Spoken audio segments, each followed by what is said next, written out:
ഓണക്കാഴ്ചകൾ പരിശോധിക്കണം നമുക്ക്. മിഠായി തെരുവിൽ നിന്ന് സിനോജ് തോമസ് ചേരുന്നുണ്ട്. സിനോജ്, മിഠായി തെരുവിൽ പിന്നെ എപ്പോഴും ആഘോഷമാണ്. ഏത് ആഘോഷം വന്നാലും നമ്മൾ ഓടിച്ചെല്ലുന്നത് മിഠായി തെരുവിലേക്കാണ്.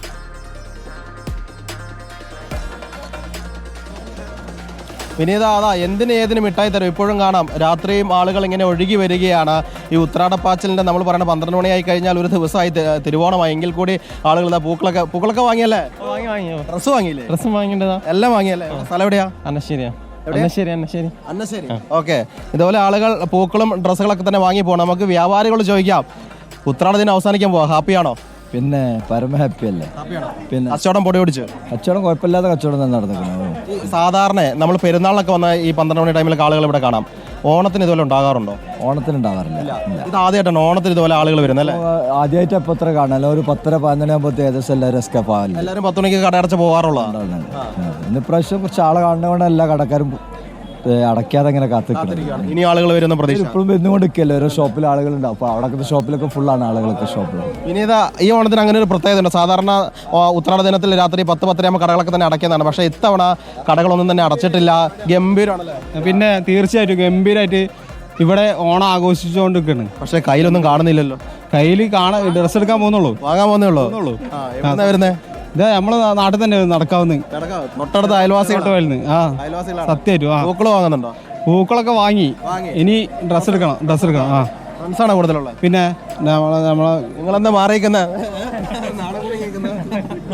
എന്താ ഒന്നില്ലേ അങ്ങനെ ഡ്രസ്സ് എടുക്കാൻ വന്ന ആളുകൾ പൂക്കൾ വാങ്ങി ജോലി കഴിഞ്ഞ് വന്നതാണ്. മിസ് ചെയ്യുന്നത് എന്താണെന്ന് അറിയാമോ? നമ്മളെ ഈ മിഠായി തെരുവിലെ വെറൈറ്റി ഓഫ് കളക്ഷൻസ് ഉണ്ടല്ലോ, ഡ്രസ്സുകളുടെ ഒരു പ്രപഞ്ചമാണ്. അവിടെ ഫാഷൻ എത്തിയിട്ട് കേട്ടോ, കേരളത്തിൽ എവിടെയും ഫാഷൻ എത്തും എന്നുള്ളതാണ് അല്ലേ? തീർച്ചയായും. അതുകൊണ്ടാണ് ഞാൻ പറഞ്ഞത് ഇതൊരു തുറന്നു കിടക്കുന്ന മാളാണ്. അതായത് നിലകളുള്ള മാളല്ല, നീണ്ടു നിവർന്ന് കിടക്കുന്ന ഒരു മാളാണ്. ഇവിടെ എത്തിക്കഴിഞ്ഞാൽ എല്ലാം കിട്ടും. അതായത് ഇടതുവശത്ത് ഇവിടെ ചെരുപ്പ് കടയുണ്ട്, ബെൽറ്റ് കടയുണ്ട്. അതായത് ഡ്രസ്സ് വാങ്ങിക്കഴിഞ്ഞാൽ ബെൽറ്റും ചെരുപ്പും വാങ്ങി ഇവിടുന്ന് പോകാൻ പറ്റും. കുട്ടികൾക്ക് മാത്രമുള്ള കടകളുണ്ട്, സ്ത്രീകൾക്ക് മാത്രമുള്ള കടകളുണ്ട്. കുട്ടികൾക്ക് മാത്രമുള്ളൊരു കടയാണിത്. എങ്ങനെയുണ്ടായിരുന്നു കച്ചവടം? ഫസ്റ്റ് സ്റ്റാർട്ടിങ് നിങ്ങളാണ്.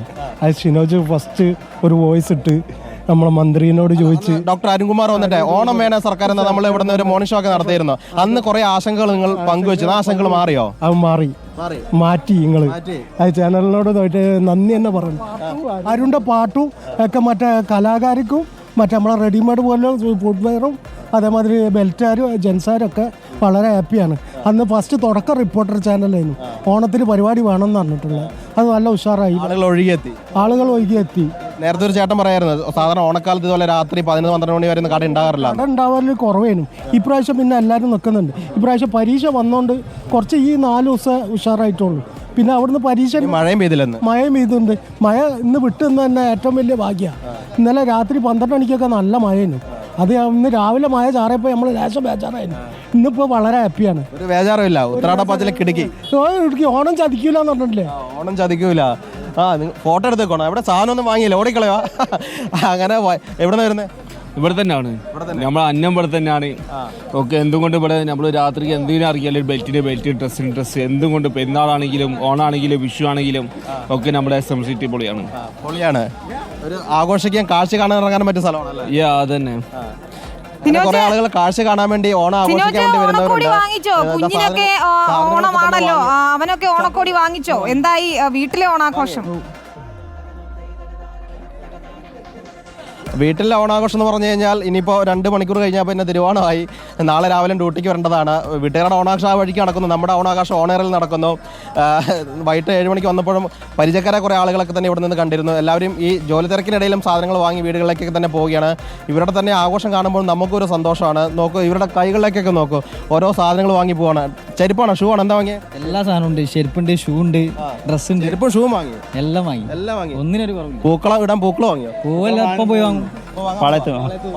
ഈ രാത്രി ഇറങ്ങി എന്റെ കുട്ടൻസ് എന്താ വില കുറച്ച് സാധനം കിട്ടും വിചാരിച്ചു? വില കുറച്ച് കിട്ടും. നല്ല സെലക്ട് ചെയ്ത് നല്ല തിരക്കൊക്കെ കുറഞ്ഞ് റേറ്റ് കുറവായിട്ട് കിട്ടും. അങ്ങനെ അവിടെ ഒരു വിനീത, അതായത് പാളയത്ത് ഈ സമയത്ത് പോവുകയാണെങ്കിൽ വില കുറച്ച് പൂക്കൾ കിട്ടും. കാരണം നാളെ തിരുവോണമാണ്. കൂടുതൽ പൂക്കൾ ഇറക്കിയവരുണ്ടെങ്കിൽ അത് വിറ്റ് പോയിട്ടില്ലെങ്കിൽ ചെറിയ പൈസയ്ക്ക് പൂ വാങ്ങാൻ വേണ്ടി പാളയത്ത് സാധിക്കും. അങ്ങനെ ലക്ഷ്യം വെച്ച് വരുന്ന കുറേ ആളുകൾ കൂടി നമുക്ക് ഇവിടുന്ന് കാണാൻ സാധിക്കും. ഇവിടെ നിന്ന് ഡ്രസ്സ് വാങ്ങുന്നു, പാളയത്ത് പോയി പൂക്കൾ വാങ്ങുന്നു, പച്ചക്കറി വാങ്ങി വീടുകളിലേക്ക് പോകുന്ന ആളുകളുണ്ട്. അങ്ങനെ ഇപ്പോഴും ദൂരേക്ക് നോക്കി കാണാം ആളുകൾ ഇങ്ങനെ ഒഴുകി വരികയാണ്. ഉത്രാടപ്പാച്ചിൽ ഈ അർദ്ധരാത്രിയോടെ അടുക്കുന്ന സമയത്ത് പോലും ആളുകൾ ഇങ്ങനെ മിഠായിത്തെരു വഴി ഒഴുകി വന്നുകൊണ്ടിരിക്കുകയാണ്. ചേട്ടാ, സാധനങ്ങൾ വാങ്ങിയോ? എന്തൊക്കെ ഡ്രസ്സാ? എവിടെ സ്ഥലം എവിടെയാ? പേരാമ്പ്ര. ദൂരെന്നാ വരുന്നത്? എങ്ങനെ പോകും? ബസ് കിട്ടോ? ബസ് കിട്ടും, വണ്ടിക്കാ വന്നല്ലേ? അങ്ങനെ ദൂര സ്ഥലത്തു നിന്ന് വരെ വന്ന ആളുകൾ മിഠായി തെരുവിൽ സാധനങ്ങൾ വാങ്ങി പോവുകയാണ്. നേരത്തെ ഞങ്ങളിവിടെ നിന്ന സമയത്ത് മാവേലിയൊക്കെ ഉണ്ടായിരുന്നു കേട്ടോ. മാവേലി ഈ വഴിക്ക് പോയിരുന്നു. ബേപ്പൂരിൽ നിന്ന് മാവേലിയാന്ന് പറഞ്ഞു. അവര് ഈ അറ്റത്ത് നിന്ന് മറ്റേ അറ്റത്തേക്ക് പോയിട്ടുണ്ട്. ഇപ്പോഴും പുലർച്ചെ വരേണ്ടതല്ലേ മാവേലിക്ക് വീണ്ടും. അതുകൊണ്ട് മാവേലി തൽക്കാലം പോയി വിശ്രമിക്കട്ടെ. ഓണാഘോഷത്തിലേക്ക് അമർന്നു കഴിഞ്ഞിരിക്കുകയാണ് മിഠായി തെരുവും. മിഠായി തെരുവിന് ഇന്ന് ഉറക്കമില്ല അല്ലേ സിനോജ്? പോകുന്ന വഴി ഏതായാലും പാളയത്ത് പോയി ഒരു കൂടെ പൂവും വാങ്ങിച്ച് വീട്ടിലേക്ക് പോവുക. കുഞ്ഞിനോടും അമ്മയോടും ഭാര്യയോടും ഒക്കെ ഓണാശംസകൾ അറിയിക്കുക. റിപ്പോർട്ടറിന്റെ പ്രേക്ഷകരുടെ ഒപ്പം നമുക്ക് നാളെ വീണ്ടും ഓണത്തിന് അടിപൊളിയായി കൂടണം കേട്ടോ സിനോജ്. ഏതായാലും മിഠായി തെരുവിലെ കാഴ്ചകളാണ് സിനോജ് പങ്കുവച്ചത്. ഇനി